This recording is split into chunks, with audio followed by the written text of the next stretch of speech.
So on the bottom of the deck, we have here the Page of Water, which is about somebody new coming in.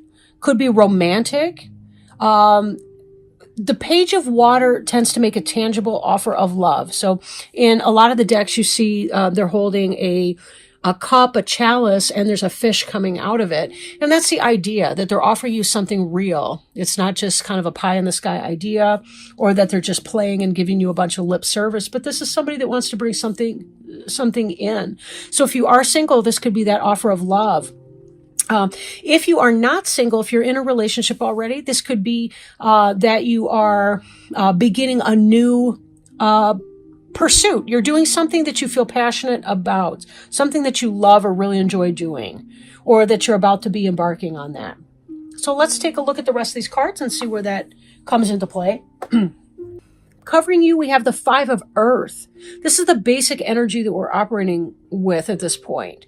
Some of you may be having some concerns about money, some difficulty, or I want to say uncertain self-employment. Let me just read these keynotes. The wisdom to accept help from others. Five of Earth. In some decks, it looks like people rushing in front of a stained glass window, and it's kind of like being left out in the cold. So it can be that.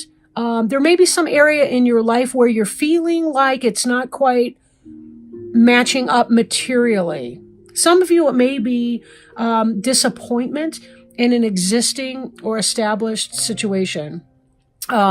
This could be anything material. It could be sex life. It could be work life. It could be money. It could be, whatever. So you do have to take it as it resonates, right? If you're single, this could even be, for some reason, I'm thinking sexual frustration. So again, take it as it resonates. Sometimes I get weird things and I want to bite them back, but then I'm like, I can't be authentic as a reader if I'm going to censor myself. So I'm just going to throw it out there. And if I sound like I'm fucking nuts, I just don't really even care. Now, in influencer energy that's coming into play is this Queen of Air. Could be a fellow Gemini, could be Libra or Aquarius, air sign, somebody operating in that energy. This could be somebody who's truthful, logical, honest, funny, like witty. I'm thinking highbrow comedy type situation. But somebody who's interesting and well-developed in the logical sense. Now, for some of you, this could be about the clearing away of something. And when I look up here, kind of what's on your mind is this Eight of Water, which is a desire to move on. Eight of Water is about leaving something behind. It's Eight of Cups. And when you want to Eight of Cups something, that's when you want to leave. So for some of you, you're willing and able to do that. You're going to pull out your own internal Queen of Air. It doesn't have to be a biological male or female, whatever. It's male or female. But it could be that some of you are ready and determined. It's leaving is on your mind, and this is what you're going to do. You've made up that decision, and you're about to, or you already have done. This energy here, you're cutting it out. Okay, so for some of you, it could be that you've met an air sign coming into your life, and you're thinking about leaving your current situation. For others of you, it could be that there's something dissatisfying, even in a work situation, right? Where you're just not feeling the fit. You're not feeling like you belong there, and you really want to cut and move from that work situation or whatever. Again, take it as it resonates, right? These next two cards I'll pretty much pull up together, kind of like I did the Eight of Water and the Queen of Air. The Two of Air is about that kind of a stalemate, indecisive energy. And I know we went through this last time. For a lot of you Geminis, you kind of live in that maybe I should, maybe I shouldn't kind of energy. And that can be challenging if you don't really know. Sometimes we just kind of have to do it, right? We just have to cut it out. We just have to chop it off, whatever it is. Don't Lorena Bobbitt the situation. Does anybody but me remember the Lorena Bobbitt? So this is kind of where you are. You're conflicted. It's like, in a sense, you want to move on, but then, for whatever reason, you don't. It's like you want to hang in there. What's the point of that, right? Behind you, head and heart decision or a lover.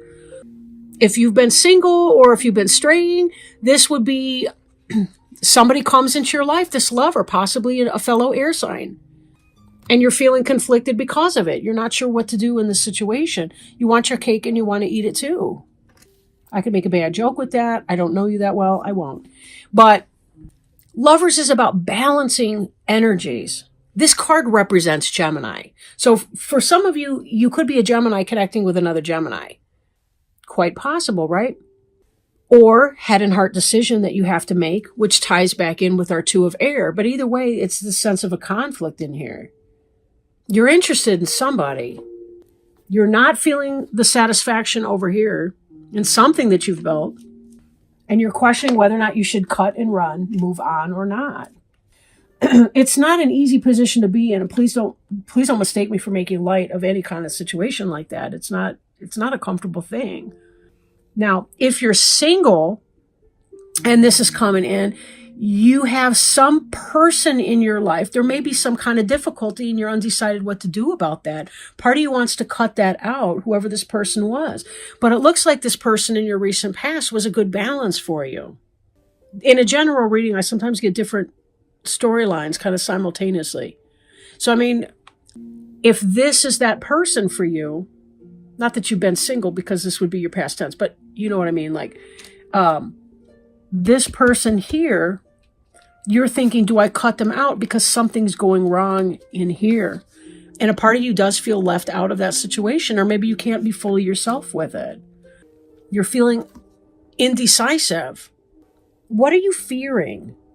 You know, sometimes people have a difficulty opening up and really being themselves in a emotional relationship. It can be a very scary place in there. I've seen people that will face down, I don't even know what, but they're so scared to death to get into their emotions and to really understand that and to open up and be raw with somebody. This here, this is in the future, in the immediate future, really.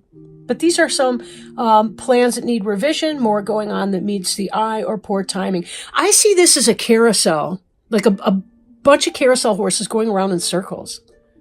This is some place that you've been before, but it's also about rumination. Like when your mind is going over and over and over some kind of ground because you're stuck in some indecision and you're not sure what to do here. You're just trying to go on, carry on, you know, this and that. Part of you wants to cut. Part of you just wants to like leave this situation. It's on your mind, but it doesn't seem to really go there, right? It doesn't seem to go there. That makes me question, what's the fear? 7 of air, 8 of air, 9 of air, 10 of air. Those are all anxiety and pain from other people, from yourself, from rumination, from creation of self-imposed prison, a mental prison. They're not easy cards to work through. But part of that is determining, what is this to you?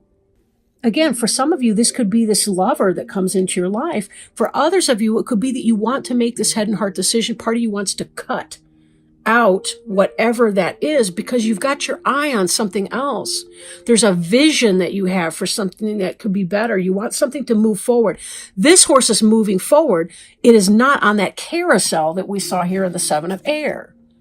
How do you talk yourself out of making change? How do you talk yourself into or out of things? These are rhetorical questions. These are get out a journal, get out your voice recorder on your phone, however you do it, and go through some of these. Ask yourself these tougher questions because you may learn a lot about your own process.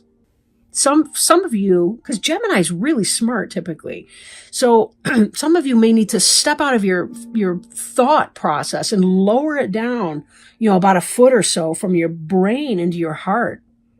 And don't think your heart's going to give you too many bum steers either, because a lot of times it's really in the balance that we find between those things.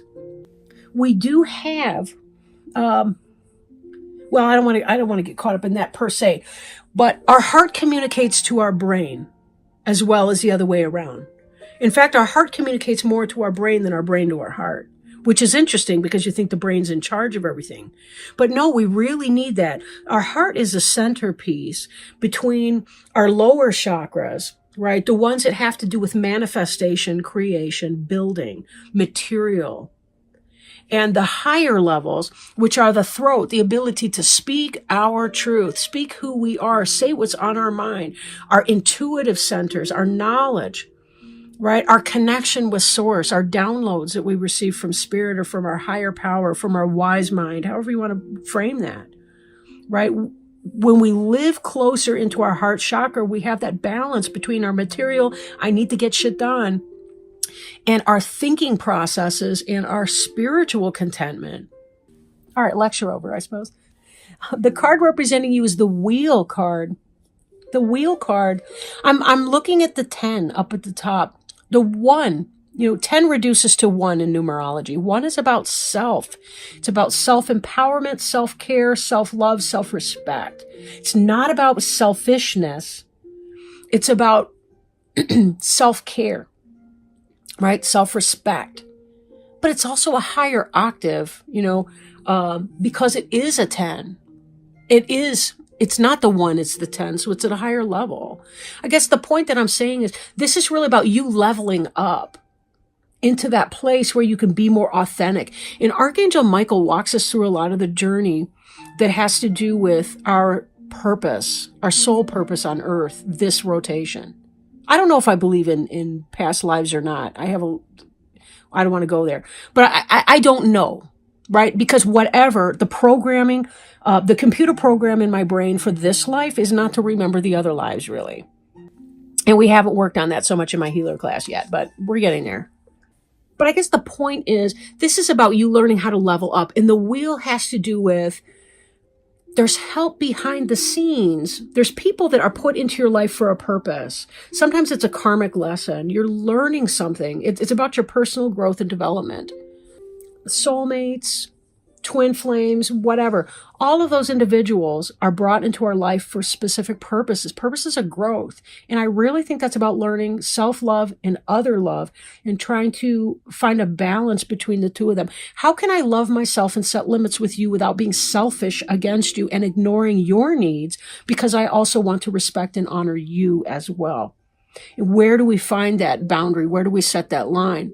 The Wheel is about movement in your favor. Spirit has been working behind the scenes to make things happen for you.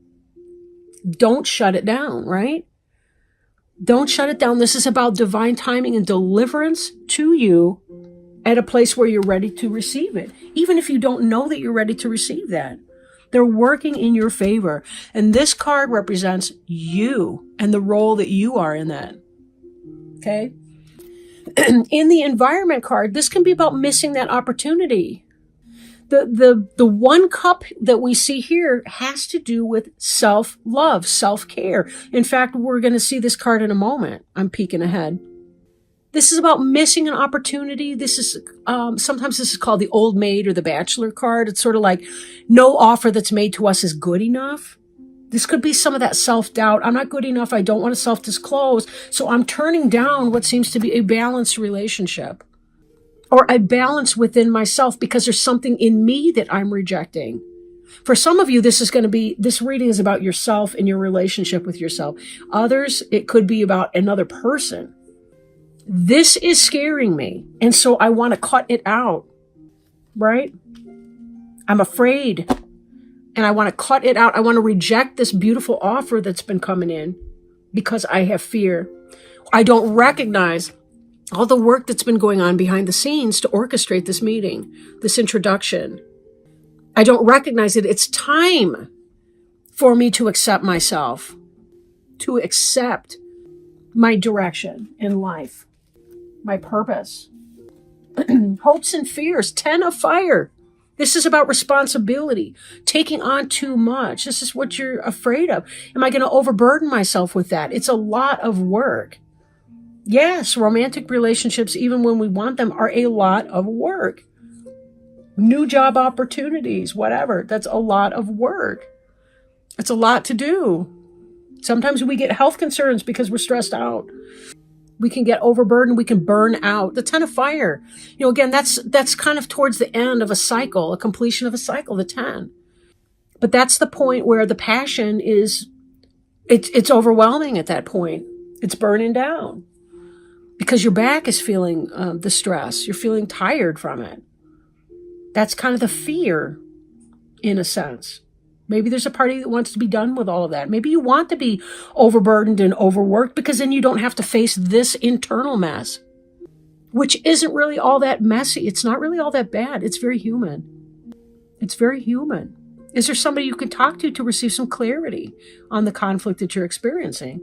And what does that look like for you? A lot of times we have a tendency to over-pathologize our lives. It's like, no, it's part of the human condition to be conflicted, to not know what to do, to have to make these head and heart decisions over all these different things.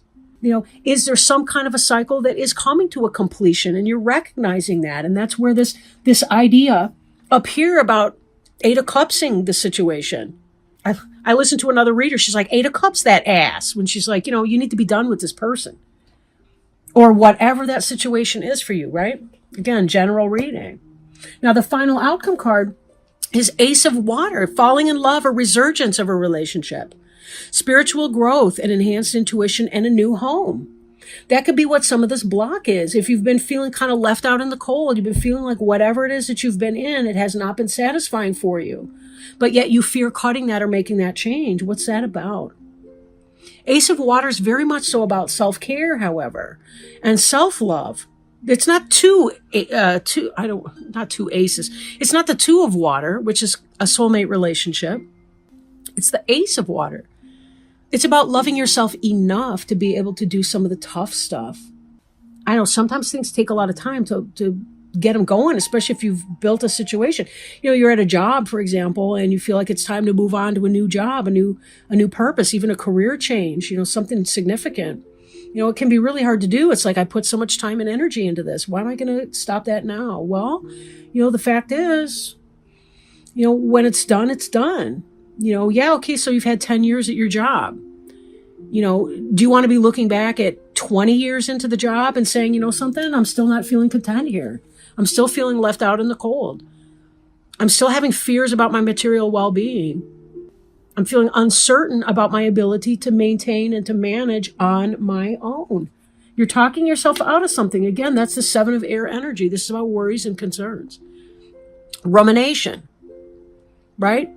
Sleepless nights, in a sense, going around in circles, going around mentally in the same damn circles over and over and over and over and over again. It's really scary. Sometimes we have to take that leap of faith, we just do. It's, there are good positive ways to set ourselves up for success, though. We can make slower transitions. We can set up a game plan, an exit plan, strategy, whatever you need to do. Talk it through with somebody who's sane and sensible.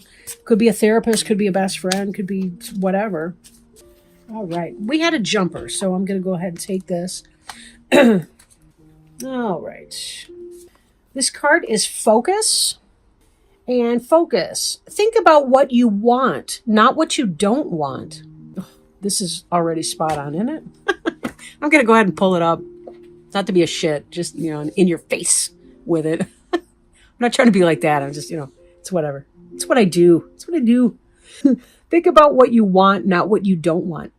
Guard your thoughts carefully because they create your experiences. Sometimes it seems that our thoughts choose us, but this is never the case. This card is so spot on. We always choose our thoughts every moment. Our thoughts always have an effect, and there are no neutral thoughts. 1/2 second before you hold a thought, you decide to hold it. So with practice, you can learn to monitor and alter your thoughts. This is the equivalent of putting your hands on the steering wheel of your life. Oh my gosh. The steering wheel of your life. Where the hell was I? Oh yeah. You may believe that your concentration abilities are impaired, yet the infallible mind of God is within your own mind. You can experience remarkable feats of concentration by affirming, I am now able to focus my mind at will.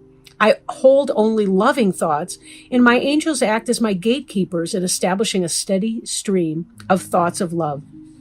Definitely, we should ask for help from the world around us. Ask for help and guidance from Spirit. They do answer your questions and your prayers, but you have to ask them, right? We have free will. So do angels, so do spirit guides and helpers. So they don't want to interfere. They don't want to disrupt the flow of our unique experience. They respect that.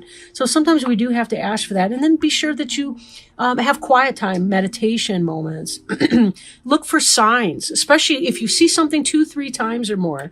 It's a butterfly that's going out of its way to circle your head, or maybe you keep seeing the same numbers on the clock, or whatever. You'll find that certain things like that are in fact signs. And all you got to do is just Google it, right? Because there's so much information out there. I do that. I used to waste a lot of time at work Googling different things that were happening, different weird synchronicities that I couldn't quite explain through logic and sense and reason. But